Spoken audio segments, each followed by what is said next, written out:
बिस्मिल्लाहिर्रहमानिर्रहीम। रब्बी श्रह ली सदरी व यस्सिर ली अमरी वहलुल उक़दतम मिन लिसानी यफ़क़हू क़ौली। अल्लाहुम्मा सल्लि अला मुहम्मद व अला आलि मुहम्मद कमा सल्लैता अला इब्राहीम व अला आलि इब्राहीम इन्नका हमीदुम मजीद।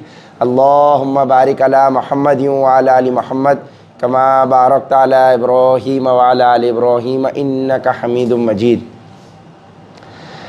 इंशाअल्लाह आज हमारा सीरा का 5वां लेक्चर अल्लाह की तौफीक से उसका आगाज़ होगा।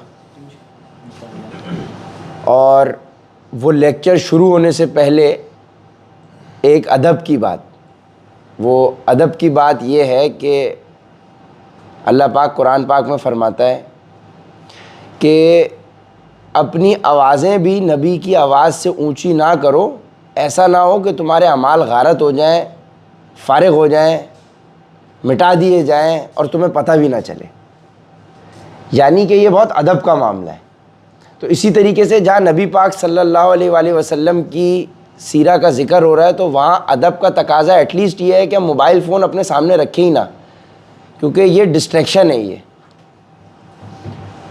तो हमें ये पता होना चाहिए कि जब हम उस शख्सियत की सीरा को पढ़ रहे हैं, सुन रहे हैं, जिनके लिए अल्लाह कह रहा है कि मैं दुरूद भेजता हूँ तो तुम भी दुरूद भेजा करो, कि अल्लाह ने ये काम हमारे साथ कॉमन कर लिया कि अल्लाह और फरिश्ते नबी पाक सल्लल्लाहु अलैहि वसल्लम पर सलामती भेजते हैं, दुरूद भेजते हैं, तो आप भी भेजें। तो फिर उस लेक्चर की इम्पोर्टेंस का और उसका हमारी ज़िंदगी में अमल में आना ये तभी हो सकेगा जब हम उसको वाकई में उस रिस्पेक्ट के साथ सुने, वरना मैं सिर्फ एक टाइम पास की हैसियत से काम हो जाएगा। दिन गुजारना, टाइम गुजारना मकसद नहीं है। मकसद ये है कि जो हम गुफ्तगू सुन रहे हैं उसको हम अपने अमल में लाने की कोशिश करें, ठीक है। वरना वही बात हो गई कि डाइट प्लान क्लाइंट को दे दिया, देख रहा है, पढ़ा हुआ है उसके बाद प्लान, लेकिन अमल नहीं कर रहा। तो कुरान जिस तरह से पढ़ना है, समझना है, अमल करना है, इसी तरह से हर चीज़ जो भी इंसान पढ़ता है उसके ऊपर अमल दरामद करना ज़रूरी होता है। अब हाथ में फ़ोन हो, इंसान का दिमाग कहीं और लगा हुआ हो, तो फिर आप बैठे ही ना, कोई मसला थोड़ी है। लेकिन अगर बैठें तो फिर उस तरीके के साथ बैठें कि अल्लाह पाक उसके अंदर हमें ब्लेसिंग्स अता फरमाए, उस दिल जमई के साथ हम बैठ के उसको सुने, क्योंकि हमारे पास टाइम भी है और उसी बरकत से हमारे तमाम मामला चल रहे हैं। तो कल का जो हमारा सेशन था कि नबी पाक सल्लल्लाहु अलैहि वसल्लम की पैदाइश से पहले के जो अरब की सरज़मीन के ऊपर हालात और वाक़यात थे उसका हम जायज़ा ले रहे थे। और उसमें यह था कि जो जाहिली दौर था जहाँ पे बच्चियों को ज़िंदा दफन किया जा रहा है, कत्ल व गारत है, बुत परस्ती है, तो फिर हमने ये देखा था कि ये बुत परस्ती शुरू कहाँ से हुई। और वो हमने ये आइडेंटिफाई किया था कि वो बुत परस्ती शुरू जो है वो नेक लोग ही होते हैं। जब वो फौत हो जाते हैं तो उनकी तस्वीरें लोग बनाते हैं उनकी रिमेम्बरेंस के लिए। इवेंचुअली वक्त गुज़रता है, उनके स्टैचू बन जाते हैं, इमेजेस की पूजा होना शुरू हो जाती है। तो इसी तरह से अमालिक सल्तनत के अंदर जब यहाँ से अमर बिन लुहई अरब की सरज़मीन का जो चीफ़ था, जब ये यहाँ से अपना बिज़नेस ट्रिप पे या किसी भी मकसद से अमालिक सिविलाइजेशन में सीरिया की तरफ गया, तो वहाँ पे लहीम शहीम किस्म के जो लोग थे उनकी सक्सेस देख के वो इतना इंस्पायर हुआ कि उसने बोला कि यार इनका क्या दीन और इनका क्या रिलीजन है। तो वहाँ उसने पता किया और उसने देखा कि भाई ये तो बुत परस्ती करते हैं। तो वो वहाँ से हुबल नाम का एक बुत उनसे लेकर आ गया कि और ला के काबा के सामने रख दिया। लॉन्ग स्टोरी शॉर्ट कि 360 बुत मौजूद थे जब नबी पाक सल्लल्लाहु अलैहि वसल्लम ने फ़तह मक्का किया, ठीक है जी।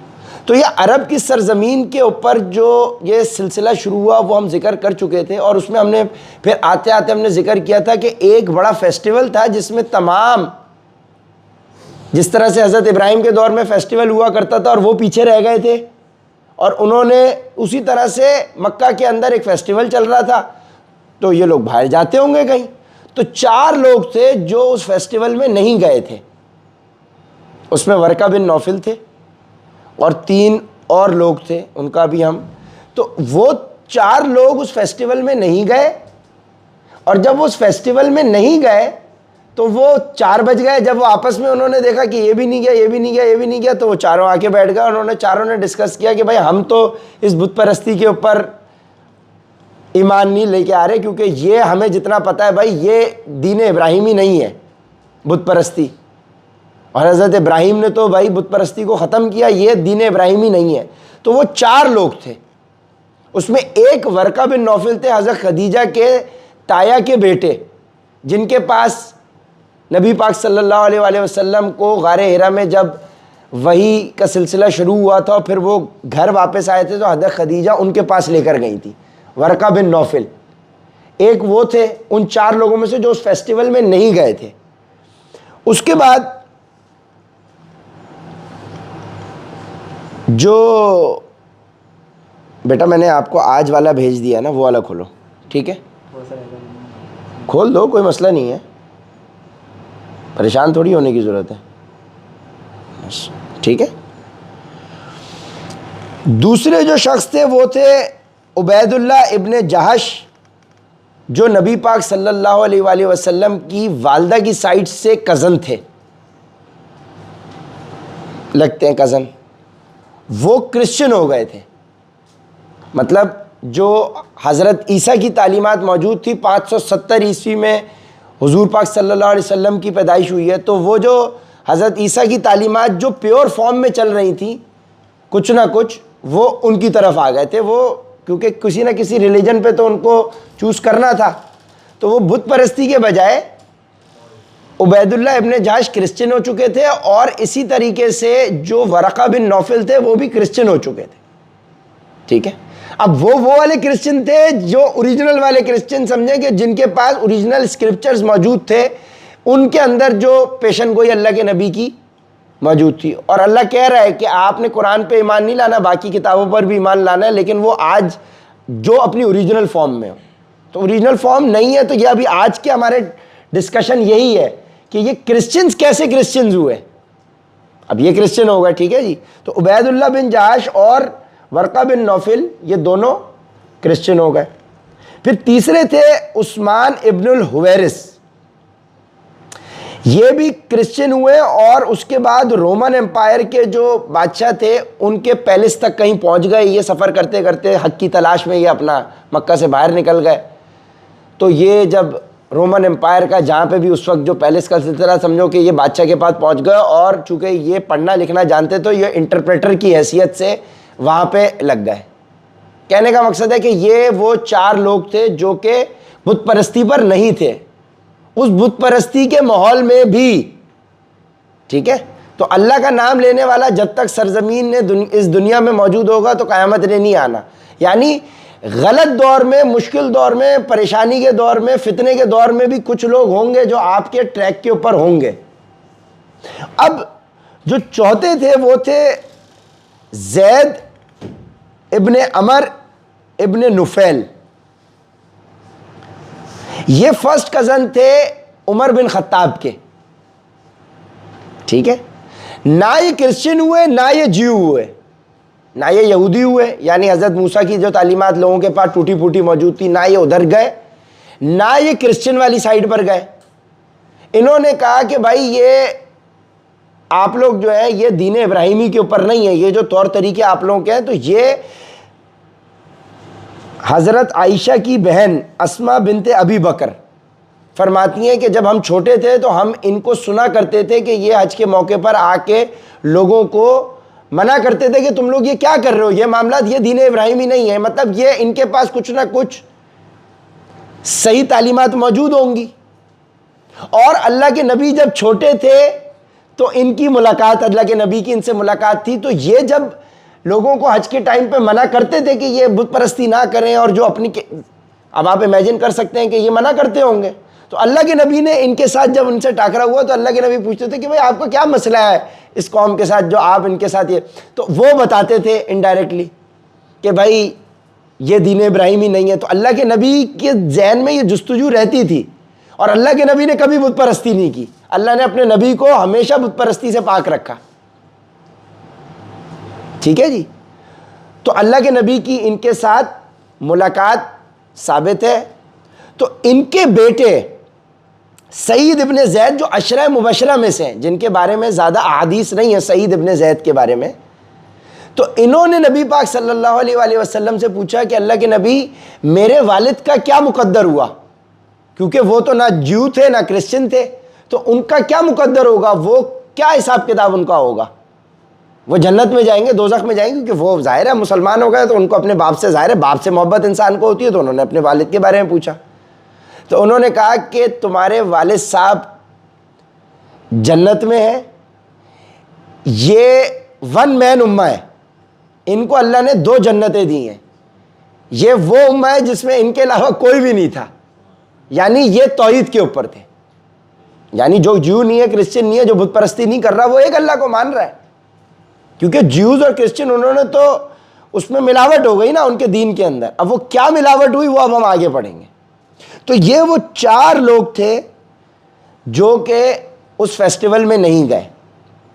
अब ये हो गई अरब की सरजमीन के अंदर जो मामलात आपके चल रहे हैं, बुत परस्ती चल रही है। बुत परस्ती कहाँ से आई, और हज़रत इब्राहिम के ज़माने से लेकर अब तक 2000 साल हो गए, ये अरब का सारा मामला हमारा डिस्कस हो गया। सब आपके जहन में है कि हज़रत इब्राहिम हज़रत इस्माइल को यहाँ छोड़ा मक्का में, वहाँ पे खुजा कबीला गुजर रहा है, उनके साथ उनकी बेटी की शादी हो गई। खुजा कबीले ने बाद में जाके टेक ओवर करके हज़रत इस्माइल के डिसेंडेंट्स को मक्का से बाहर निकाल दिया और टेक ओवर कर लिया। और खुजा कबीले का जो चीफ था वो अमर इब्न लुहई था। अमर इब्न लुहई सीरिया गया, अमालिक सल्तनत से हुबल को लेकर आ गया, मक्का में रख दिया, और अब हुबल जो है बुत परस्ती शुरू हो गई मक्का में। तो मक्का की पूरी हिस्ट्री आपको पता चल गई हज़रत इब्राहिम से लेके बुत परस्ती तक की। 2000 साल की तारीख हमने 20 मिनट में कर ली, माशाल्लाह। ये है। तो अब आपको वो लॉजिक भी पता चल गई, वो पता चल गया कि भाई मिलावट शुरू कैसे होती है, और वो पता चल गया कि उस अमर इब्न लुहई को ख्वाब के अंदर शैतान ने ख्वाब दिखाया, जिसमें वो नूह अलैहिस्सलाम के दौर के जो 5 नेक सीरा लोग थे, वद, सुआ, यऊस, यऊक, नसर, माशाल्लाह, ठीक है ना, WSYYN, ठीक है ना, वद, सुआ, यऊक, यऊस, नसर, वो नेक लोग थे। उन बेचारों के नाम के ऊपर इमेजेस बनी, बुत परस्ती हुई, और उनके नाम से फिर जो है बुत बन गए और क्या कुछ होने लग गया। तो बुत परस्ती का पूरा सिलसिला आपको हमें समझ में आ गया। अब ये तो अरब की सरजमीन में जो मामला चल रहे थे, लेकिन अरब के बाहर भी तो दुनिया आबाद थी, ठीक है ना। अब हज़रत इब्राहिम के बाद जब फिर हज़रत अपना उनके हज़रत इसहाक उनके दूसरे बेटे, तो बनी इसराइल जो चल रही है, ये तो बनी इस्माइल वाला चैप्टर आ गया जो अरब की सरजमीन में आपको हमें पता चल गया, ठीक है। अब बनी इसहाक यानी हज़रत इब्राहिम के दूसरे बेटे हज़रत सारा से, जो उनकी पहली बीवी हैं, उनसे बेटे हज़रत इसहाक, इसहाक के बेटे हज़रत याकूब, याकूब का लक़ब इसराइल, इसराइल की औलाद बनी इसराइल। अब ये जो, और उनमें आए फिर हज़रत मूसा, फिर हज़रत ईसा। अब वहाँ क्या चल रहा है ये सुनने वाली चीज़ है। अब हज़रत मूसा का तो दौर आ गया, मूसा आ गए, और उसके बाद हमारे आखिरी जो यहाँ पे आए हज़रत ईसा। हज़रत ईसा जब आए, यानी अल्लाह के नबी की पैदाइश है हज़रत ईसा के दुनिया में आने के 570 ईयर्स के बाद की, यानी अल्लाह के नबी से 570 ईयर्स पहले हज़रत ईसा आए हैं। जो ईसवी कैलेंडर है वो हज़रत ईसा से चलता है। 2 कैलेंडर्स हैं जिसको हम जानते हैं। अभी है 2026, यानी हज़रत ईसा को दुनिया में आए हुए 2026 साल गुजर चुके हैं। ये वो कैलेंडर है।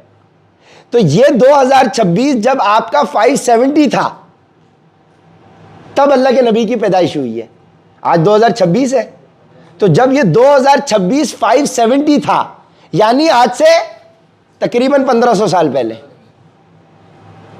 ठीक है ना। तो ज़्यादा फासला नहीं है हमारा और अल्लाह के नबी का, सिर्फ 1.5 दिन का फासला है। 1.5 दिन का, क्योंकि अल्लाह के नज़दीक 1000 साल 1 दिन के बराबर है, तो सिर्फ 1.5 दिन का फासला है, ठीक है। और अल्लाह के नबी फरमाते हैं कि मेरा दुनिया में आना ही क़यामत की पहली बड़ी निशानियों में से है। मेरा दुनिया में आना। ज़ाहिर है इतनी सालों की इंसानी तारीख चल रही है, वो डायनासोर से तारीख जो चल रही है, तो वो जो हमारे इल्म में है भी नहीं। कितनी हमारे इल्म में तो जितनी रिकॉर्डेड हिस्ट्री है वो तो 4-5 हज़ार साल की है,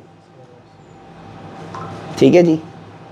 और 2000 साल की हमारी हज़रत इब्राहिम से लेके यहाँ तक हो चुकी है, तो 2000 साल हम कवर कर चुके हैं 2 सेशन में, माशाल्लाह, ठीक है जी। और 2000 साल और आगे आकर 4000 साल तो ये कवर हो गए हमारे ठीक है जी। तो अब रोमन एम्पायर जो थी, जो अब अरब से बाहर फैली हुई है, तो 2 एम्पायर्स थी।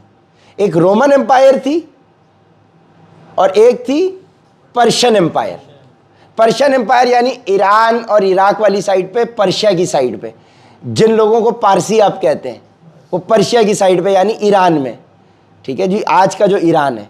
पर्शियन एम्पायर के अंदर जो थी, उधर जो दीन था उसको कहते हैं ज़ोरेस्ट्रियनिज्म, यानी जो आग की परस्तिश करते हैं, ज़ोरेस्ट्रियनिज्म, ठीक है ना, जो आग की परस्तिश करने वाले लोग हैं। और हज़रत सलमान फारसी यहाँ से हैं, ज़ोरेस्ट्रियनिज्म, ठीक है जी।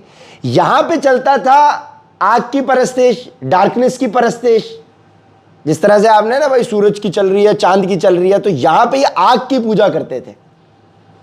और जो रोमन साइड थी, ये जो समझे, जो गोरे हैं, जो उस दौर के गोरे थे, लाल और गोरे, वो वहाँ पे चलती थी क्रिश्चियनिटी, यानी हज़रत ईसा का, यानी वो क्रिश्चियंस थे। अब इनकी क्या हिस्ट्री है ये देखें जी।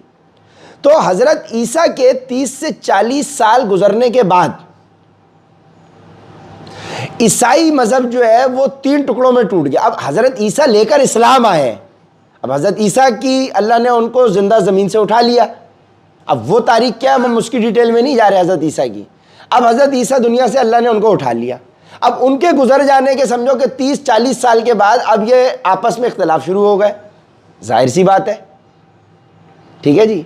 अब आपस के अंदर इख्तलाफ शुरू हो गए। हज़रत ईसा क्या लेकर आए? वो अल्लाह का पैगाम लेकर आए। हज़रत ईसा क्या लेकर आए? अल्लाह का पैगाम लेकर आए, एक अल्लाह को लेकर आए, ठीक है जी। और वो अल्लाह के रसूल है, ठीक है जी, हज़रत ईसा। अब वो दुनिया से अल्लाह ने उनको उठा लिया। तो जब उठा लिया तो नबी पाक सल्लल्लाहु अलैहि वसल्लम के 50 साल जाने के बाद क्या हुआ? 61 हिजरी में वाक़या करबला हुआ। 50 साल के बाद ना, 50 साल के अंदर यानी इतनी मिलावट हो गई कि उम्मत ने नवासे रसूल को कत्ल होने दे दिया, शहीद होने दे दिया। तो बिल्कुल एग्जैक्टली अब आप इमेजिन करो कि 40 साल हज़रत ईसा को गुजरे हुए होंगे और क्या गड़बड़ हुई होगी। अब पिक्चर समझ में आ रही है आपको कि गड़बड़ शुरू हो गई। जो लोग फितना फसाद मचाते हैं, हम हज़रत ईसा वाले हैं, उन्होंने बोला ये हक था, उन्होंने बोला ये हक था, उन्होंने बोला ये हक था। तो अब 3-4 किस्म की उसके अंदर, तो ब्रॉडर 3 किस्म की कैटेगरीज में क्रिश्चियंस टूट गए। जो हज़रत ईसा के मानने वाले थे वो 3 टुकड़ों में टूट गए। और जो अनफॉर्चुनेटली आज हम मुसलमान भी टूट गए, शिया हो गए, सुन्नी हो गए, देवबंदी हो गए, फिर सुन्नियों में मजीद टूट गए, देवबंदी, अहले हदीस ये हो गए। तो अब अगर हम ये सीरा पढ़ेंगे तो हमें पता चलेगा कि नबी पाक सल्लल्लाहु अलैहि वसल्लम क्या मैसेज लेकर आए हैं, ला इलाहा इल्लल्लाह मुहम्मदुर रसूलुल्लाह। तो जिस तरह से मिलावट होती है, अब इस टूटने का नुकसान आप देखेंगे क्या हुआ। अब हज़रत ईसा एक मैसेज लाए, वो चले गए, 30-40 साल के बाद मिलावट शुरू हुई। लोगों ने अपनी मफाद परस्ती के लिए मिलावट करना शुरू करी। अब ये 3 टुकड़ों में टूट गए। तो एक जो उसकी टाइप कहलाती है वो कहलाती है नोस्टिसिज्म। अब इसकी ये आज एग्जिस्ट नहीं करती, तो इसके बारे में हमें डिटेल में जाना ज़रूरी नहीं है, ठीक है जी। अब जो मेजर टाइप्स हैं, ओरिजिनली 3, इसमें से ये नोस्टिसिज्म वाली साइड एग्जिस्ट नहीं करती। आज ये क्रिश्चियंस है ही नहीं, इनको हटा दें आप। अब 2 टाइप्स इसके अलावा रह गई, यानी टाइप 2 और टाइप 3। अब एक टाइप कहलाई जो कहलाए जूइश क्रिश्चियंस, यानी जो कि ये कहते थे कि हज़रत ईसा जो है वो हज़रत मूसा के मानने वाले थे, और वो ओरिजिनल वाले हज़रत ईसा के मूसा के मानने वाले थे, जिनको था कि भाई ख़तने भी होने, कुर्बानी भी होनी है, और उनके पास ओरिजिनल स्क्रिप्चर्स कुछ, क्योंकि ओरिजिनल कुछ लोग बाकी होते हैं। जब फिरके होते हैं ना, तो उसमें ओरिजिनल साइड भी कोई ना कोई होती है, लाजमी होती है। तो अब ये तो उनके नज़दीक जूइश क्रिश्चियन जो थे वो ये कहते थे कि भाई हज़रत ईसा ज्यूस के अंदर आए हैं, ये हमारे मसीहा हैं। ठीक है, यानी बात उनकी बिल्कुल ठीक है भाई, वो सीन तो वो, क्योंकि हज़रत मूसा हज़रत ईसा तमाम अंबिया रसूल आए तो एक ही पैगाम लेकर आए। तो वो जो जेन्युइन साइड वाले थे तो उनके अंदर सही वाली तालीमात थी कि जो हज़रत ईसा क्योंकि जो लेकर आए थे वो वही तालीमात थी जो हज़रत मूसा की थी। ठीक है ना, वो शरीयत बदलने नहीं आए थे, वो वही लॉ था, उसके अंदर लोग बिगड़ चुके थे। अब हज़रत मूसा के बाद तो फिर हज़रत ईसा को आना, क्योंकि जब भी ज़्यादा बिगाड़ आ जाता है तो अल्लाह कोई ना कोई पैगंबर भेजता है बिगाड़ आने के बाद। तो अब जब हज़रत ईसा, तो हज़रत ईसा को एक्नॉलेज करते थे। ठीक है जी, तो ये थे जूइश क्रिश्चियंस, मतलब बेहतर साइड ऑफ द पिक्चर। अब उसमें दूसरी जो साइड हमारी आ गई वो आ गए पॉलीन क्रिश्चियंस, पॉल के मानने वाले। तो अब पॉल जो था उनके अंदर एक हज़रत ईसा के जिसने सोबत की थी, जिनको हम कहते हैं भाई सहाबी, तो हज़रत ईसा के जो सहाबी थे, तो ये बंदा था नहीं सहाबी, ये क्लेम करता था कि मैं हज़रत ईसा से मिला हूं। यानी लोग मिले हुए नहीं, लेकिन अपनी चौधराहट के लिए होता है ना, यार देखो मैं तो उससे मिल के आया हूं, मेरी बड़ी चौधराहट है। तो उसने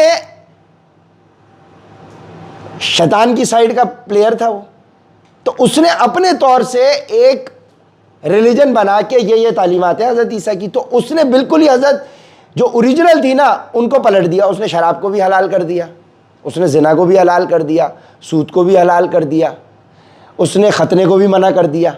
तो सारी जो चीज़ें थी उसके अंदर समझो कि मिलावट करके ऑपोजिट कर दी। जो नफ्स, जहाँ नफ्स सेटिस्फाई होती है ना, तमाम वो वाले मामला उसने शुरू कर दिए। अब पब्लिक भी खुश, दीन के नाम पे यार शराब भी अलाउ हो गई, ये भी खतने भी करने की ज़रूरत नहीं, जिना भी अलाउ हो गया, सूद भी अलाउ हो गया, उसकी चौधराहट भी बन गई। वो अपने आप को क्लेम करता रहा मैं तो हज़रत ईसा से मिला हुआ हूँ। अब कौन क्या उसको प्रूफ करता है। लेकिन ये हमारे नबी की शान है कि जो अहादीस आज मुरतब हुई हैं, वो जो चेन ऑफ नैरेटर्स का पूरा एक सिलसिला होता है, एक एक सहाबी की कैरेक्टर के ऊपर स्टडी करके उसकी क्रेडिबिलिटी को इंश्योर करके फिर हदीस ली जाती है। ये सिर्फ हमारे नबी के साथ खास है कि अल्लाह ने कुरान को और हदीस को प्रोटेक्ट किया। ठीक है, ये कितना बड़ा मिरेकल है कि अल्लाह कह रहा है कि कुरान को मैंने प्रोटेक्ट कर लिया। अब इसी तरह से लोगों ने आज हदीस के नाम पर भी गलत गलत मिलावटें कर रहे हैं लोग, लेकिन बहुत ऐसी अहादीस मौजूद है जिसके ऊपर तमाम मकतब फ़िक्र का, तमाम मुसलमानों का इक्तिफा है कि हाँ ये, क्योंकि वो क्रेडिबल पीछे से जो ताबई और तबा ताबईन ने काम किया हुआ है। तो पॉल्यूशन किस तरह से शुरू होती है। तो अब ये पॉल साहब जो थे, इन्होंने अपना पॉलीन क्रिश्चियनिटी ये शुरू कर दी। अब ये पॉल साहब भी फौत हो गए होंगे, तो अब ये पॉल वाली क्रिश्चियनिटी चलती चली गई और जूइश क्रिश्चियनिटी चलती चली गई। अब ये 300 साल तक इसी तरह से समझो कि 350 में 330 में पॉल शॉल साहब आए, अब 300-350 ईस्वी तक ये अब आपस में दोनों चीज़ें चल रही हैं। ये लड़ मर भी रहे हैं, एक दूसरे को कत्ल गारत भी कर रहे हैं, वही जो फसाद होते हैं। क्योंकि अगर मैं बोलूँगा मैं सही हूँ, मैं बोलूँगा मैं सही हूँ, तो दोनों एक दूसरे के साथ लड़ेंगे। तो ये वही स्ट्रेटेजी है जो पीछे यहूदियों की है, इन्होंने मुसलमानों को भी तोड़ने के लिए यही स्ट्रेटेजी इस्तेमाल की है। जब आपको इनकी हिस्ट्री पता होगी तो आपको पता होगा कि आज जो मुसलमानों को इन्होंने फिरकों में बांटा हुआ है और तोड़ा हुआ है, वो ये स्ट्रेटेजी के तहत तोड़ा हुआ है। क्यों? क्योंकि इनको पता है कि हक क्या है। इनकी किताबों में ओरिजिनली मौजूद था, इनको पता है कि भाई डिवाइड एंड रूल। अंग्रेज ने क्या किया? डिवाइड एंड पाको बर्रो सगीर पाको हिंद में क्या किया? Divide and rule. उम्मत को तोड़ा है। तो यही तो है, तभी तो अल्लाह के नबी क्या कह रहे हैं, जिसने कुरान को पकड़ लिया। अब इन्होंने पीछे तोड़ा था अपने सिस्टम को, उसके बाद नबी पाक सल्लल्लाहु अलैहि वसल्लम आए तो उन्होंने आपको अपनी हदीस में और कुरान के अंदर अल्लाह ने कह दिया कि भाई फिरकों में मत बंटना। और अल्लाह के नबी ने कह दिया कि जो दो चीजें पकड़े रहेगा वो कभी गुमराह नहीं होगा, कुरान और अहले बैत। अब हमने कुरान को भी नहीं पकड़ा, अहले बैत को भी नहीं छोड़ा। इन टर्म्स ऑफ, वैसे तो कुरान को भी नहीं पकड़ा, अहले बैत को भी नहीं पकड़ा, दोनों को चीजों को नहीं पकड़ा ना। तभी तो हम भटक गए। और अल्लाह के नबी को पता था कि भटकेंगे आगे, इसीलिए तो बता के गए थे कि भाई कुरान को पकड़े रहना, कुरान तुम्हें हक तक पहुंचा देगा, कुरान में हक है। अब यही तो है, चूंकि हमने कुरान पढ़ा ही, अरबी में पढ़ा, तिलावत करी, कुरान उर्दू में पढ़ा ही नहीं, समझा ही नहीं, तभी तो हम बटे हुए। अब आपने पीछे यहूदियों की, ईसाइयों की हिस्ट्री पता होगी तो आप समझ सकोगे कि उन्होंने क्या स्ट्रेटेजी के साथ आपको तोड़ा है। In order to defeat the enemy you need to understand the strategy. ठीक है जी। और अल्लाह ने तो हमें खोल के कुरान में बताई, लेकिन हमने कुरान पकड़ा नहीं ना सर, कुरान पकड़ा नहीं हमने, इसीलिए हमें उनकी स्ट्रेटेजीज आइडेंटिफाई नहीं हो रही। हमें वो प्रोडक्ट नॉलेज है ही नहीं, सर्विस नॉलेज है ही नहीं हमारे पास। कॉल लेने के लिए बैठ गए बस, हाँ मुसलमान है, हम बताओ भाई क्या करना है, करना क्या है पता ही कुछ नहीं है। इसीलिए ज़रूरी है, अब हम धार तेज कर रहे होते हैं, 1 हफ्ते की ट्रेनिंग है हमारी, क्यों? क्योंकि डायरेक्ट आपको क्लाइंट को कॉल थोड़ी देंगे, आपको पता ही कुछ नहीं है पीछे करना क्या है। बिल्कुल यही हाल है मुसलमानों का आज, डायरेक्ट एग्जीक्यूशन पे है लेकिन पीछे पड़ा हुआ ही नहीं प्रोडक्ट नॉलेज क्या है। समझ आ रहा है? रेलेवेंसी मिल रही है आपको। अब ये पॉल साहब ने जो ये कार्रवाई कर दी माशाल्लाह, अब ये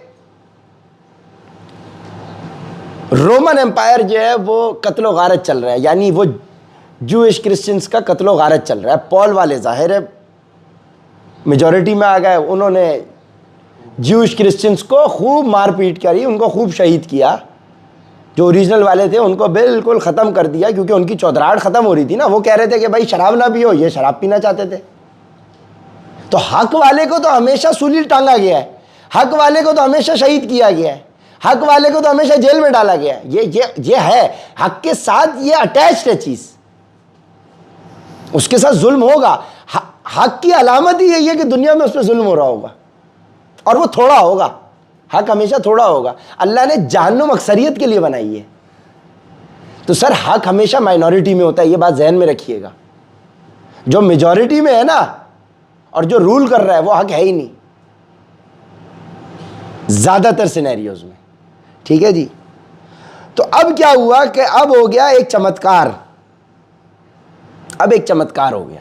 ये 300 साल जो ये आपस में पिटते रहे, तो रोमन एम्पायर का जो बादशाह था कॉन्स्टेंटाइन, नाइसियस शहर के अंदर जो आज तुर्की में है, ये बिल्कुल हमारे बराबर में, इधर वो एम्परर बैठता था, एम्परर कॉन्स्टेंटाइन। वो भाई पॉलिन क्रिश्चियन हो गया 325 CE के अंदर, यानी हजरत ईसा के दुनिया से जाने के बाद 325 के अंदर, अब 570, अब जहन में रखें 570 में नबी पाक ने आना है, 325 में रोमन एम्पायर का जो बॉस था, जो एम्परर था, जो किंग था, जो बादशाह था, वो पॉलिन क्रिश्चियन हो गया। अब इन्होंने तो जूइश क्रिश्चियंस को बिल्कुल सफाए हस्ती से मिटाना शुरू किया। जितनी ओरिजिनल किताबें थी हजरत मूसा और हजरत ईसा की, जो ओरिजिनल स्क्रिप्चर्स थे, उनको जलाया, घुमाया, बर्बाद किया, फाड़ दिया, छुपा लिया। और पॉलिन क्रिश्चियन जो है, पॉलिन क्रिश्चियनिटी वो आबाद हो गई। उधर से निकला ट्रिनिटी का कॉन्सेप्ट, उधर से निकला हजरत ईसा के खुदा होने का कॉन्सेप्ट, अल्लाह के बेटे होने का कॉन्सेप्ट, उधर से निकला सरकमसाइज यानी खतना ना होने का कॉन्सेप्ट। जो आज आपको वेस्टर्न सिविलाइजेशन जिस क्रिश्चियनिटी पे नजर आ रही है, वो क्रिश्चियनिटी वो वाली है जो पॉलिन क्रिश्चियनिटी है, वो जूइश क्रिश्चियनिटी नहीं है जो ओरिजिनल वाली है। वो खत्म हो गई, गुम हो गई। ठीक है जी। मेजॉरिटी 99% अब ये पॉलिन क्रिश्चियंस रह गए। समझ आ गई कहानी? ये आज तक चल रही है। तो अब हम 2026 तक आ चुके हैं। अब ये जो जूइश क्रिश्चियंस थे जिनके साथ जुल्म और ज्यादती हुई, जो ओरिजिनलिटी पे बेचारे काम कर रहे थे, कुछ ना कुछ इनके अंदर शराफत, इखलाकियात मौजूद थी, वो किताबें जो ओरिजिनल थी उनके कुछ ना कुछ हिस्से बरका बिन नौफल के पास थे, जो उन किताबों में नबी पाक सल्लल्लाहु अलैहि वसल्लम की क्या थी, पेशन गोइयां थी। समझ रहे आप? तो वो जो ओरिजिनल वाले थे जो दुनिया के कोनों में चले गए, जब वो जाहिर है कि उनके ऊपर जुल्म और ज्यादती हो रही है, तो वो कोई इधर चला गया, कोई उस कोने में चला गया, कोई अरब आ गया, कोई इधर चला गया, कोई उधर चला गया, लोग छुप छुपा के अपने गारों के अंदर छुप गए, कोई चाइना पहुंच गया, कोई कहां पहुंच गया। तो ये ओरिजिनल वाले जो लोग थे, ये थोड़े से थे, ये अपना भाग के इधर उधर इन्होंने पनाह ले ली अपनी। और मेजॉरिटी किसका गलबा हो गया? जुल्म का और पॉल का कब्जा हो गया। और जो ओरिजिनल बेचारे अच्छे लोग थे वो आगे पीछे हो गए। ये ओरिजिनल वो वाले थे जो आगे चल के मुसलमान भी हुए, जब उनके पास हक का मैसेज आ गया, जो आगे सीरा के अंदर आएगा। इन ओरिजिनल वाले स्क्रिप्चर्स की कुछ ना कुछ बाकियात वर्का बिन नौफिल के पास थी। ठीक है जी। अब ये हो गई क्रिश्चियनिटी की कहानी। अब दूसरी साइड पे, अब ये दुनिया का एक हिस्सा अरब, एक हिस्सा आपका ये वेस्टर्न सिविलाइजेशन यानी जो रोमन एम्पायर थी। अब एक ईस्ट की साइड पे आप आ जाए, अब दुनिया कवर हो रही है हमारी। तीसरा हिस्सा कौन सा है? Persian empire. एक अरेबियन पेनिनसुला था यानी अरब की साइड, एक रोमन एम्पायर, और अब तीसरी साइड जो है वो है आपकी पर्शियन एम्पायर। बस ये थी दुनिया। ठीक है ना, पूरी दुनिया की हिस्ट्री हमने 2 सेशन में ले ली। अब पर्शियन एम्पायर जो थी, जो आग की परस्तिश करते थे ईरान वाली साइड पे, यहां पे सलमान फारसी जो सहाबी रसूल हैं, अब ये सलमान फारसी ईरान की साइड पे, इनके जो वालिद थे ये थे ज़ोरेस्ट्रियनिज्म यानी आग की परस्तिश करने वाले, समझे, इमाम, अपनी मस्जिद के इमाम, अपने उस सिस्टम के, मस्जिद तो नहीं कहना चाहिए लेकिन समझाने के लिए कि ये अपने उस सिस्टम के बड़े थे, चीफ। और इन लोगों का जो सिलसिला होता था कि इनका कोई भी अगर इबादत गाह ये बनाएंगे तो आग ये बुझने नहीं देते थे। इनका कॉन्सेप्ट ये था कि जो मेन आग है ये बुझती नहीं थी, और अगर किसी भी दुनिया के कोने के अंदर ज़ोरेस्ट्रियनिज्म मज़हब वाले अपना चर्च बनाएंगे या अपना कोई भी मामला करेंगे, अपनी इबादत की जगह जो इनके हिसाब से होगी, तो मेन उस आग का शोला जहाज़ों में ट्रेवल करा कर लेकर जाते थे और उससे आग जलाते थे। कोई ऐसी माचिस की तीली लेके नई आग नहीं जलाएंगे, मेन सोर्स से आग लेते थे ये। और ये सालों साल से ये आग इनकी जल रही थी। तो ये आग की प्रोटेक्शन करने वाले जो चीफ थे वो सलमान फारसी के वालिद थे। ठीक है जी। अब सलमान फारसी अपने वालिद को इस तरह से देख रहे हैं, तो अल्लाह हिदायत देखे कैसे देता है। अब सलमान फारसी, उनको आना जाना होता था, तो वहां पे उनको कोई जूइश क्रिश्चियन जो ओरिजिनल वाले जो घूम फिर के आए हुए थे, वो अपनी इबादत करते हुए कहीं उनके साथ उनका टकराव हो गया और उनके साथ उनकी अंडर सलाम दुआ हो गई। जब उनके साथ वो बैठे सलमान फारसी, तो उनको उनकी बातें ज़्यादा लॉजिकल लगी जूइश क्रिश्चियंस की, क्योंकि हक इंसान के अंदर मौजूद है। तो जब ओरिजिनल चीज़ उसको पहुंचती है तो वो एकदम उसकी रियलिटी, तो हज़रत सलमान फारसी को उस रियलिटी का एहसास होना शुरू हुआ। तो उनकी उस मॉन्क के साथ, जो क्रिश्चियंस के जो बड़े होते हैं उनको कहते हैं जूइश क्रिश्चियंस के मॉन्क, जो मॉनेस्टेरी में बैठते हैं। जिस तरह हमारी मस्जिद होती है, इनकी मॉनेस्ट्री होती है। ठीक है जी। तो खैर वो उस दौर के जो क्रिश्चियन बड़े चीफ थे, इमाम थे, क्रिश्चियन इमाम, उनके साथ जब इनका टाकरा हुआ है सलमान फारसी का, तो ये छुपके से क्रिश्चियन हो गए। वालिद कौन है? आग जला रहा है, वो अपने मजहब के चीफ हैं। यानी आप इधर ऐसे समझो, समझने के लिए, कि इमाम मस्जिद का बेटा कोई और मजहब ले आए। ठीक है जी। आपके सबसे बड़े आलिम दीन पाकिस्तान में कौन है? उनका बेटा दूसरे मजहब पे आ जाए। इतनी बड़ी पर्सनालिटी थे सलमान फारसी के वालिद। अब जब उनके अपने बेटे ये ले आए, तो उनके लिए तो भाई ये बात जब खबर पहुंची, उन तक ये खबर हो गई कि इनके तो बेटा क्रिश्चियन हो गया। तो उनके लिए उन्होंने सलमान फारसी को जंजीरों में कैद कर लिया अपने घर के अंदर, बेटे को, कि ये तो बड़ी शर्मिंदगी की बात हो जाएगी अगर पब्लिक में बात निकल गई कि ये तो अपने ही घर से गेम खराब हो गई। तो पब्लिक क्या मानेगी जब बोलेंगे कि आपके अपने घर में क्रिश्चियनिटी आ गई, तो आप हमें क्या प्रीच कर रहे हैं। उमर भाई, आपके घर में खुद बबलू लोग बैठे हुए हैं, आपके खुद पेट निकला हुआ है, आप हमें क्या 6 पैक्स बनवाएंगे। अब मैं मोटा पेट लेके बैठ जाऊं और मैं डाइट प्लान दे रहा हूं, आप मान लेंगे मेरी? अब डब्बे होना इसलिए ज़रूरी है। तो अब अगर ऐसा होगा तो फिर कोई अगर मेरे खानदान वाला बंदा होगा मोटा, मैं बोलूंगा भाई इसको गायब करो, इससे ला ताल्लुकी का इजहार करो। ये मैं नहीं हूं, मैं नहीं जानता इसको, मैं नहीं जानता। अब शर्मिंदगी होगी ना पब्लिक के सामने, 100 लोग बोलेंगे भाई ये खुद सिक्स पैक से लेके घूम रहे हैं, खानदान पूरा मोटा, ये अपने घर को तो करा नहीं सके, हमें क्या कराएंगे। तो ला ताल्लुकी का है, मैं नहीं जानता। यार आप कौन हो? सगे भाई से मुंह फेर लिया, नहीं मैं नहीं जानता इसको। तो बेटे को, अब जाहिर है वो बेटा भी तो इन्फ्लुएंशियल होगा, जब बाप की ये पर्सनैलिटी है तो बेटा भी इन्फ्लुएंशियल, लेकिन अब बेटे को पकड़ के जंजीरों में बांध दिया। अब बेटे ने तो चीफ के साथ उसको, और उसको हिदायत मिल गई बेटे को। अब बेटा जो है क्रिश्चियन हो गया। बेटे की जो उनके साथ अंडरस्टैंडिंग हुई थी ये क्रिश्चियन इमाम साहब के साथ, ठीक है, समझाने के लिए, ये नहीं पकड़ लेना क्रिश्चियन के इमाम को इमाम बोल दिया। तो उनके साथ जब उनकी अंडरस्टैंडिंग हो गई तो उन्होंने उनसे सुन लिया कि भाई ये इन्होंने अपनी जान छुड़ाई, किसी तरीके से जंजीरें तोड़ी। ये इमाम उनके पास पहुंचे, मॉन्क के पास। उस प्रीस्ट ने इनको बताया कि भाई तुम फला फला जगह भाग जाओ, वहाँ पे मेरा नुमाइंदा है, तुम वहाँ पे भागो। इन्होंने पता लिया उस नुमाइंदे का, सलमान फारसी वहाँ पहुँच गए। जब सलमान फारसी वहाँ पहुँचे तो पीछे से मॉन्क को पकड़ के कत्ल कर दिया, शहीद कर दिया। ठीक है जी। अब सलमान फारसी दूसरे शख्स के पास पहुँचे, अब उनके साथ उन्होंने अपना टाइम गुजारा। ये भाग के निकल गए पर्शिया से, अब ये सीरिया की साइड पे आ गए। जो रोमन एम्पायर फैली हुई थी, जो जूइश क्रिश्चियन जो अच्छे वाले लोग थे, इन्होंने पता उधर दिया, ये दूसरी जगह आ गए। अब दूसरे ने पता तीसरे का दिया, तीसरे ने पता चौथे का दिया। अब ये चौथी जगह पे आ गए। अब इनकी उम्र 70-80 साल हो गई, यानी ये अब अपनी पूरी जिंदगी हक की तलाश में ट्रैवल कर रहे हैं। सलमान फारसी इतनी बड़ी पर्सनैलिटी है।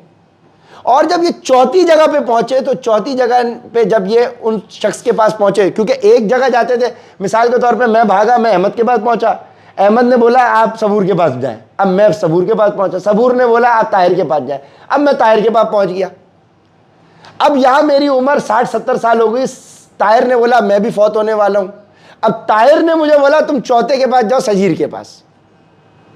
अब मैं चौथे से, अब उमर भाई तलाश में घर से भागे हुए, कभी इधर 10 साल गुजारे, उधर 15 साल गुजारे, उधर गुजारे, उधर। तो अब सोचो कि क्रिश्चियनिटी कितना डिटेल में सीखते जा रहे हैं। अब ये बड़े थे अपने, ये एक इमाम थे अपने, वो अलग थे, वो अलग थे। अब ये सब मुझे चेन सलमान फारसी को घुमाते घुमाते ये सजीर के पास ले गए। अब सजीर साहब के पास जब लेके गए तो सजीर ने बोला अब आप जिस वक्त पर मेरे पास आए हैं सो वो प्रॉमिस्ड वन, यानी अब टाइम आ रहा है 570 पे तो अल्लाह के नबी की पैदाइश हुई है और 40 में नबूवत हुई है, यानी ये बात कहीं होगी 600 से लेके 610 के बीच की,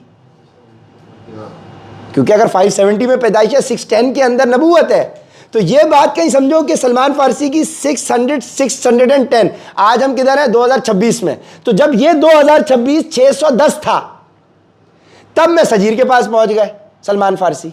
अब जब पहुंचे तो सजीर ने कहा आप उस टाइम पर आ गए हैं जो हमारी पेशन गोई हमारी किताबों में मौजूद है, जो प्रॉमिस्ड मसाया, प्रॉमिस्ड वन जो हमारी किताबों में है। और क्रिश्चियंस के नजदीक उनका नाम क्या था?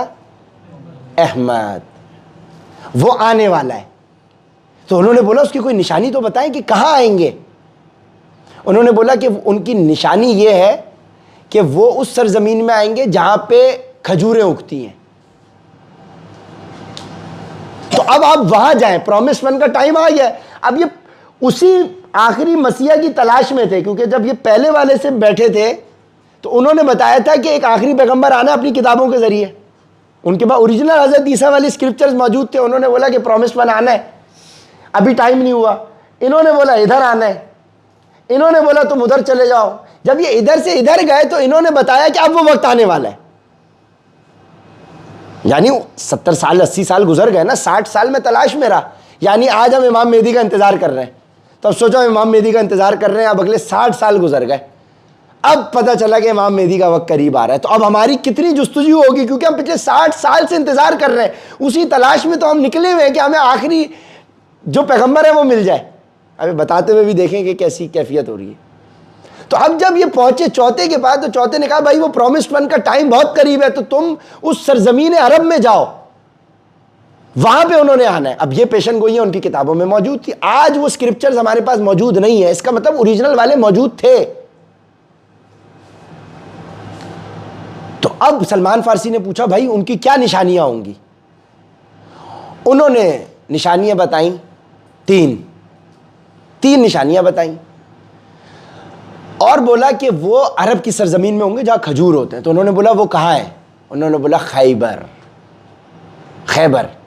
खैबर की सरजमीन की तरफ जाओ, जिस खैबर को फतह किसने किया? हजरत अली ने। उधर जाओ।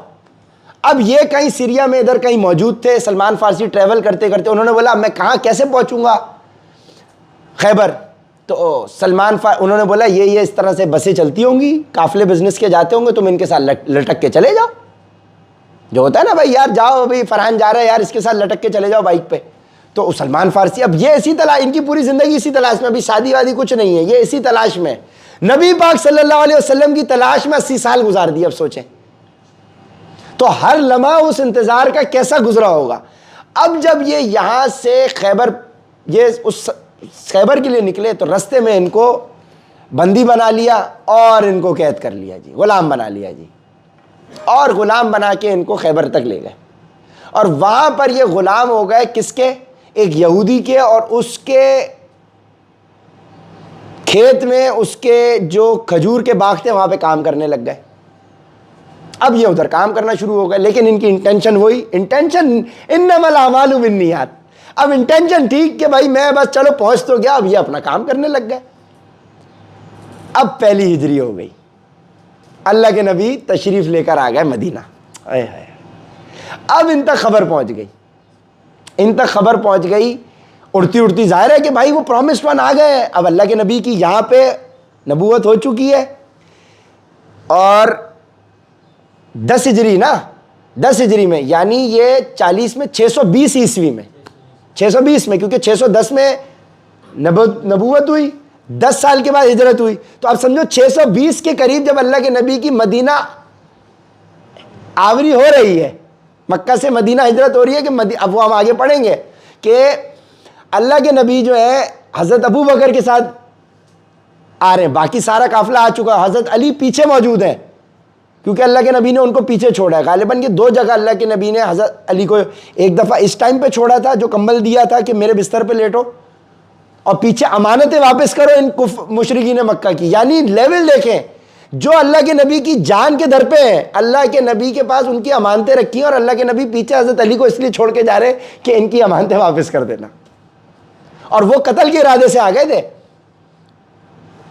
और वो जो आयतें हैं फिर अल्लाह ने वजअलना मिन बैन अयदीहिम सद्दन व मिन खल्फिहिम सद्दन फअग़शयनाहुम फहुम ला युबसिरून, वो जो सूरह यासीन की ये आयत हैं, ये पढ़ के अल्लाह के नबी निकले थे तो इनविजिबल हो गए थे, और उनके सामने से गुजर गए थे मुशरिकीन मक्का के, और वो पहचान नहीं सके थे अल्लाह के नबी। वो रात भर इंतजार करते रहे बिस्तर को देखते हुए।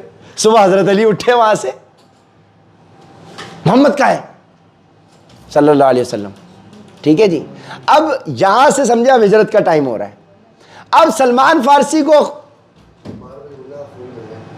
उड़ती उड़ती खबर आना शुरू हो गई। किनको? सलमान फारसी को। क्या खबर आ रही है भाई? वो प्रॉमिस मसाया आ गए हैं, जिनका था ईसाइयों के, वो प्रॉमिस मसाया आ गए। अब सोचो उन तक खबर पहुंच रही है। अब उनकी एक्साइटमेंट का लेवल सोचो। वो एक्साइटमेंट का लेवल ऐसा हुआ, वो खजूर के पेड़ से नीचे आया और उन्होंने अपने मालिक से पूछा, हाँ भाई वो आ गए। ओ मालिक ने उनके मुंह पे घूसा मारा, तुझे क्या मसला है इसका, वो अपना काम कर, तुझे क्या मसला है इससे। वो यहूदी वो था, वहाँ सलमान फारसी को उन्होंने, अब सलमान फारसी ने वहाँ उनके, जाहिर है इस वक्त वो हज़रत सलमान फारसी रज़ी अल्लाह ताला अन्हु, अल्लाह उनसे राज़ी हो, ये सहाबा की कंट्रीब्यूशन और सेक्रीफाइस है भाई। हक को हासिल करने के लिए इतनी मेहनत है पीछे, और हमें तो बैठे बिठाए मिल गया ना। हमने कौन सा, ये आज़ाद इंसान बांदी बना लिए गए, अब ये गुलाम की हैसियत से उनके पास काम कर रहे हैं, इसी इंतजार में कि नबी ने आना है। अब क्या हुआ जी, इन्होंने अपने शाम का टाइम मुकम्मल किया। जाहिर है गुलाम थे लेकिन छुट्टी का टाइम होता था। जैसी छुट्टी का टाइम हुआ, अब ये पहुंच गए नबी पाक सल्लल्लाहु अलैहि वसल्लम के पास। अब अल्लाह के नबी मौजूद हैं वहाँ। अब ये पूछते पूछते कि भाई, अब इनको पता चल गया भाई ये है। अब इन्होंने 3 निशानियां पूछी हुई थी अपने उलमा से, जिन्होंने बताया था कि जो प्रॉमिस मसाया आएंगे इनकी 3 निशानियां होंगी। जब तुम इनको सदका या खैरात यानी चैरिटी दोगे तो चैरिटी एक्सेप्ट नहीं करेंगे। तो इन्होंने क्या किया, सलमान फारसी ने टेस्ट करने के लिए पहले दिन कुछ खजूरें लेकर गए और बोला कि ये आपके लिए चैरिटी की, सदके की खजूरें हैं। तो अल्लाह के नबी ने सहाबा के अंदर तकसीम कर दी, खुद नहीं खाई। अब इनकी पहली जो है निशानी पूरी हो गई। अब इनके जज्बात, इन्होंने बोला ये तो पहली निशानी पूरी हो रही है जी। अब इनकी एक्साइटमेंट, अब इन्होंने बोला ये तो पहली निशानी पूरी हो गई, अब क्या करें। अब अगले दिन ये थोड़ी और खजूरें लेकर गए। अब जब थोड़ी और खजूरें लेके गए, इस दफा इन्होंने कहा कि ये आपके लिए तोहफा है। तो दूसरी निशानी ये थी कि जब इनको चैरिटी दोगे ये एक्सेप्ट नहीं करेंगे, जब तोहफा दोगे एक्सेप्ट करेंगे। आज तक आले रसूल को, सैयद को आप चैरिटी नहीं दे सकते। ज़कात सैयद पे नहीं लगती, आले रसूल पे, आले मोहम्मद पे ज़कात नहीं लगती। आले ये वो वाली ये है वो। अब इन्होंने खजूर पेश की, अल्लाह के नबी ने उनको कहा कि ये तोहफा है। अल्लाह के नबी ने खुद भी कहा साहबा। अब दूसरी भी निशानी पूरी। इन्होंने बोला दादा ये भी पूरी हो गई, अब क्या करें भाई। अब उनकी, अब सोचो कि क्या कैफियत होगी। मैं 80 साल जिस इंतजार में हूं, हाय हाय हाय हाय, उफ। अब तीसरी निशानी कैसे पूरी हो। तीसरी निशानी यह थी कि अल्लाह के नबी के कंधों के बीच में एक निशान होगा। अब गुलाम इंसान है, वो पैगंबर है, उनके फॉलोअर्स हैं, साथ में आप समझो हजरत अबू बकर खड़े हैं, हजरत उमर खड़े हैं, हजरत उस्मान, हजरत अली खड़े। अब आप क्या करोगे, हमला करके चेक करोगे। आपको तीसरी निशानी के बारे में कैसे पता चले। तो बस एक किसी बहाने से अल्लाह के नबी के कमर के पीछे आके खड़े हुए। अल्लाह के नबी ने खुद अपनी कमीज नीचे की और बोला निशान देख लो। अब जो उन्होंने निशान देखा वो अल्लाह के नबी से लिपट गए, रोना शुरू कर दिया, वहीं ईमान लेके आ गए।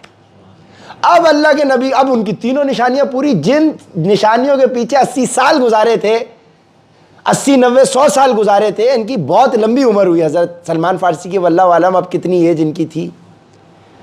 इन्होंने जो इतना साल गुजारे थे कि समझो कि जिस महबूब की तलाश में 100 साल गुजारे, आज दीदार हो गया। अब इनके पीछे अपने बाप को छोड़ा, जंजीरें खाई, एक जगह से निकले दूसरी जगह पहुंचे, दूसरी से निकले तीसरी जगह पहुंचे, तीसरी से निकले चौथी पहुंचे, चौथी जगह से निकले तो गुलाम बना लिए गए, गुलाम बना लिए गए तो पेड़ पे चढ़े, पेड़ से नीचे उतरे तो घूसा खाया। क्या कुछ हुआ होगा गुलाम के साथ, तो क्या कुछ होता था। अब यहां से जब अल्लाह के नबी के पास पहुंचे, लो जी लो, अब क्या मामला हुआ है कि अब तो जब उन्होंने पूरा वाकया अपना बताया, पूरी हिस्ट्री 80 साल सुना है, तो अब अल्लाह के नबी ने कहा भाई इनको तो आज़ाद करना है। अब क्या करें भाई, अब ये तो आज़ादी करना, आज़ादी का मामला करना है भाई, ये तो गुलाम को आज़ाद करना है। तो भाई उनकी कीमत इतनी ज़्यादा मांगी उनके मालिक ने कि बोला कि मुझे 150 खजूर के पेड़ चाहिए। अब 150 खजूर के पेड़ जो है कोई छोटी चीज तो नहीं है। 150 खजूर के पेड़। अब अल्लाह की, अब ये इतनी बड़ी, अब ये सब अल्लाह के नबी नए, अब ये लोग तो अभी पहुंचे मदीना, अब ये इतना माल कहां से आएगा, कैसे होगा सारा सिस्टम। तो अल्लाह के नबी ने फरमाया कि जो नेक्स्ट सीजन हो खजूर का बताइएगा। तो जो नेक्स्ट फौरन सीजन आया, अल्लाह के नबी ने अपने हाथों से बीज डाले। 1 साल के अंदर वो पूरे तनावर दरख्त बन गए, वो दिए गए और सलमान फारसी को आजाद किया गया। ये है कुर्बानी सलमान फारसी की। इतना बड़ा नाम है सलमान, और आज सलमान नाम के साथ क्या हो रहा है, सलमान नाम के साथ कितनी ज्यादती हो रही है आज। वालेकुम अस्सलाम रहमतुल्लाहि व बरकातहू। अनस भाई ने, अब ये वीडियो ही देख सकते हैं अनस भाई, बस बहुत बड़ी चीज़। बैठे बैठे इब्राहिम भाई बैठे, चलो आओ अनस आ जाओ, जल्दी से संभालो। तो भाई ये थी सलमान फारसी की दास्तान, ठीक है जी। सलमान फारसी की कितनी उम्र उनकी हुई और क्या उन्होंने कुर्बानी के ज़रिए, अब आप सोचें, इमेजिन ही हम कर सकते हैं कि 80 साल जिस महबूब की तलाश में पत्थर खाए, तकालीफ उठाई, अब जब उनसे मुलाकात हुई तो फिर क्या वो, और ख़ूबसूरत तरीन शख्सियत कायनात की तारीख की, हम पीछे पड़ चुके हैं दूसरे सेशन में, अल्लाह के नबी की ज़ाहिरी खूबसूरती, कि किसी ने कहा कि चांद जैसा चेहरा, किसी ने कहा सूरज जैसा, जैसे सूरज तुलू हुआ है, किसी ने कहा चांद तुलू हुआ है, किसी ने कहा कि हम नज़रें देखते हैं तो हमने इससे ज़्यादा मीठी चीज़ कभी नहीं देखी, अमर इब्न लास ने कहा, और फिर देख भी नहीं सकते थे। ठीक है जी। अब सलमान फारसी इस कैफियत के अंदर ये इनका मामला हुआ। इसके मुकाबले में एक और जो 8वीं 9वीं हिजरी के अंदर अल्लाह के नबी ने ख़त भेजा रोमन एम्पायर को, जिनका बादशाह था हरकल, जिसको हेराक्यूलिस कहते हैं, हरक्यूलिस गेम थी ना, ये हेराक्यूलिस कहते हैं। तो ये बादशाह रोमन, तो उसको फिर अल्लाह के नबी ने ख़त भेजा, फिर एक सहाबी वहाँ उनको लेकर गए ख़त को। तो ये आगे हमारी ये जहाँ से हम अपना ये प्रिपेयर करते हैं तो वहाँ ये था। तो कहने का मकसद कि भाई ये दौर था जिसके अंदर अल्लाह के नबी मबूस किए गए, अल्लाह के नबी तशरीफ़ लेकर आए, और अल्लाह ने फरमाया कि मैंने अपनी तमाम रूहों के अंदर, तमाम इंसानियत में जो सबसे नरम दिल वाले लोग थे वो अल्लाह के नबी के सहाबा थे। मैंने चुन के नरम दिल वाले लोग वो अल्लाह की टीम के लिए पसंद किए, नॉमिनेट किए। नरम दिल यानी टीम का मेंबर बनने के लिए आपका दिल, और दिल नरम कब होगा? जब आपके पास GCEAF होगा, जिसका आज लेक्चर हमारे फरहान भाई, इब्राहिम भाई करेंगे। तो ये हुआ आज हमारा मुकम्मल 5वां सीरा का लेक्चर, और उम्मीद है कि ये सलमान अल फ़ारसी का जो हमारा ईमान अफरोज़ वाक़या है कि अल्लाह पाक हमें भी इसी तरह से हमारे नबी का दीदार नसीब फरमाए, और हम उन लोगों में ना हो जाए कि भाई वो फ़िरका वारियत में दुनिया में बढ़ गए कि अल्लाह के नबी जब क़यामत के रोज़ पहुँचे तो उनसे मुँह फेर लें। ये बहुत ख़तरे की बात है, बहुत ख़तरे की बात है। अल्लाह का हाथ जमात के ऊपर है, अल्लाह का हाथ मुसलमान के ऊपर है। कुरान में अल्लाह ने हमारा नाम मुसलमान रख दिया, हमारी शनाख्त है ही नहीं मुसलमान के अलावा कोई। अहले तशय्युई, सुन्नी, देवबंदी, बरेलवी, अहले हदीस, ये हमारी शनाख्त नहीं है, हमारी शनाख्त मुसलमान है। कहीं हम वैसे ना हो जाए जो पॉल ने फ्रॉड किया था, हम पॉल के फ्रॉडियों में से ना बन जाए, पॉल जैसे फ्रॉडियों में से। और ये हिस्ट्री हम तक क्यों पहुंच रही है, उससे हमें सबक सीखना है कि ऐसे मिलावट होती है। हमें समझना पड़ेगा कि क्या इतनी मिलावट हो गई और हम अपने आप को, तो यही तो है वो जिससे हमें ओवरकम करना है। कि वहां पे भी लोग यही कहते थे कि हमने तो अपने बाप दादा को ये करते देखा है, तो हम आपके ईमान कैसे ले आए। आज अगर मैं भी वही करूं ये कह के कि मैंने अपने बाप दादा को ये करते देखा है, तो मैं भी, भाई मैंने अपने बाप दादा को घर पे रफ़ायदैन करते नहीं देखा, नमाज के ऊपर, सजदे में जाने से पहले, रुकू में जाने से पहले और रुकू में से उठने के बाद। लेकिन जब मेरे सामने ये हदीस आ गई कि अल्लाह के नबी नमाज रुकू में जाने से पहले रफ़ायदैन करते थे और रुकू में जाने उठने के बाद वापस करते थे, मैंने तब से शुरू कर दिया। मेरे घर वाले बोल रहे हैं ये क्या शुरू कर दिया? मैंने बोला मेरी लॉयल्टी अल्लाह के नबी के साथ है, आपके साथ थोड़ी है। अगर मैंने ये कहा कि मैंने अपने बाप दादा को नहीं करते देखा तो मैं भी नहीं करूंगा, तो ये एग्जैक्ट वही बात हुई जो मुशरिकीन मक्का ने की थी कि हमने अपने बाप दादा को बुत परस्ती करते देखा है। मोहम्मद सल्लल्लाहु अलैहि वसल्लम आप कहते हैं कि हम ना करें, हम कैसे कर लें? मेरे में और मुशरिकीन मक्का में फ़र्क क्या रह गया? अगर मेरे तक अल्लाह के नबी का पैगाम पहुंच गया कि जाने से पहले रुकू में हाथ उठाने, रुकू में उठने के बाद हाथ उठाने, फिर जाना है, तो मैंने करना है भाई। मेरे लिए लॉयल्टी अल्लाह के नबी के साथ है, मेरी लॉयल्टी मेरे बाप के साथ थोड़ी है, मेरे दादा के साथ थोड़ी है, मेरे नाना के साथ नहीं है भाई। अगर उन्होंने वो नहीं, मेरे तक अगर सही हदीस पहुंच गई, और सही हदीस पहुंच गई भाई, वो सही किताब में लिखी हुई है, उस किताब के लिए इतनी मेहनत हुई हुई है। और क्या अल्लाह अपने नबी की मामलात को इतना हल्का रखेगा कि उनकी इतनी इंपॉर्टेंट बात मिसयूज हो जाएगी? वाइल बिन हुजर, ये आखिरी असहाब में से जिन्होंने अल्लाह के नबी को विज़िट किया और इन्होंने बिल्कुल अल्लाह के नबी के दुनिया से पर्दा फरमाने से पहले, वाइल बिन हुजर, उनसे ये हदीस रिवायत है, ये रफ़ा दैन वाली, कि उन्होंने आखिरी टाइम पे अल्लाह के नबी को फ़तह मक्का के बाद गालिबन विज़िट किया। वो एक ही दफ़ा मिले और उन्होंने देखा कि भाई जब वो अल्लाह के नबी से मिले तो उन्होंने नमाज़ पढ़ते ऐसे देखा कि रुकू में जाने से पहले रफ़ा दैन, रुकू से उठने के बाद रफ़ा दैन, हाथ कंधों तक उठाए या कान तक उठाए। सही है, ये चीज़ है। तो अल्लाह पाक हमें नबी पाक सल्लल्लाहु अलैहि वसल्लम की सही तालीमात पर अमल करने की तौफीक अता फरमाए। लेकिन ये बहुत छोटी चीज़ है। अब आप बोलोगे मैं ये नहीं करता, ये नहीं करता, आपने अगले को काफिर डिक्लेयर कर दिया। भाई ये नहीं है यार, भाई ला इलाहा इल्लल्लाह मुहम्मदुर रसूलुल्लाह, ठीक है।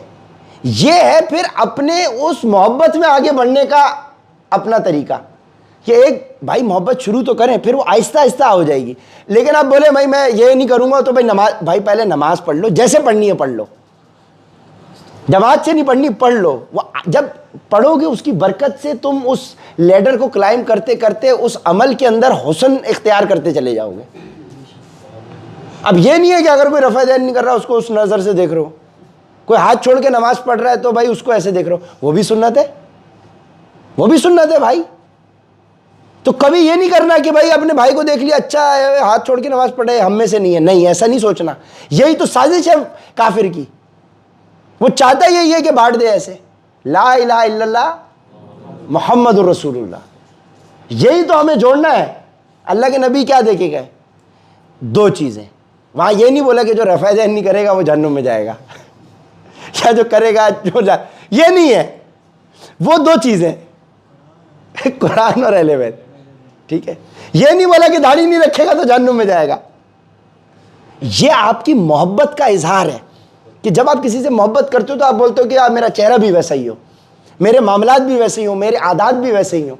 तो किसी ने वो चेहरे को अपनाया, कोई अपनी मोहब्बत का इजहार उस चेहरे को अपना के कर रहा है, कोई अपनी मोहब्बत का इजहार नमाज का वैसा तरीका बना के कर रहा है, कोई अपनी मोहब्बत का इजहार वो इखलाक बना के कर रहा है। मोहब्बत उसी से कर रहा है, उन्हीं नबी पाक सल्लल्लाहु अलैहि वसल्लम से कर रहा है। तो हमें सबको जोड़ना है भाई। रादर देन अबे तू नमाज कैसे पढ़ा है, चल भाग यहाँ से, तू काफिर हो गया तू। मैं एक जगह चला गया, मैं बैठा हूं, लेक्चर का आगाज ही ऐसे कर रहे हैं, शिया काफिर है। मैं उठा हूं वहां से, मैंने बोला दफा करो तुम लोग जो भी हो यार, कैसी तुम लोग बेगैरत बातें करते हो। मैं उठ के आ गया, इतनी बड़ी जगह, वो इतनी बड़ी जगह, मैं उठ के आ गया, मैंने बोला लानत भेजो ऐसी जगह को। अल्लाह के नबी जोड़ के गए, ला इलाहा इल्लल्लाह मोहम्मद रसूलुल्लाह, तुम खुला ये बात कर रहे हो, आगे कितनी पब्लिक बैठी हुई है। ये हो गया हमारे साथ। अब आपने आज यहूदियों की, ईसाइयों की, पारसियों की हिस्ट्री पढ़ ली, आपको पता चल गया मिलावट कैसे होती है, डिवाइड एंड रूल कैसे किया जाता है। हमारे लिए कॉमन फैक्टर क्या है? ला इलाहा इल्लल्लाह मुहम्मदुर रसूलुल्लाह। आपका वही अल्लाह, मेरा वही अल्लाह। वासिक भाई आपका वही अल्लाह, मेरा वही अल्लाह। अब्बास भाई के वही नबी पाक सल्लल्लाहु अलैहि वसल्लम, जो सजीर भाई के वही मेरे भी। इख्तलाफ कहाँ रहा भाई? खत्म हो गया इख्तलाफ। ये चीज़ है, ये चीज़ समझनी है। अल्लाह पाक हमें सुनने से ज़्यादा अमल करने की तौफीक अता फरमाए, अपने नबी की सच्ची मोहब्बत नसीब फरमाए। और वो मोहब्बत का नतीजा यही होगा कि हमारा अमल, हर गुजरता अमल बेहतरी की तरफ जाएगा। ये उस मोहब्बत का कबूलियत की निशानी होगी कि हमारी तबीयत के अंदर मोहब्बत, इखलास, इखलाक और वो तरीक़ेकार आना शुरू होगा जो अल्लाह के नबी का तरीक़ेकार है। वाखिर दावान अल्हम्दुलिल्लाहि रब्बिल आलमीन।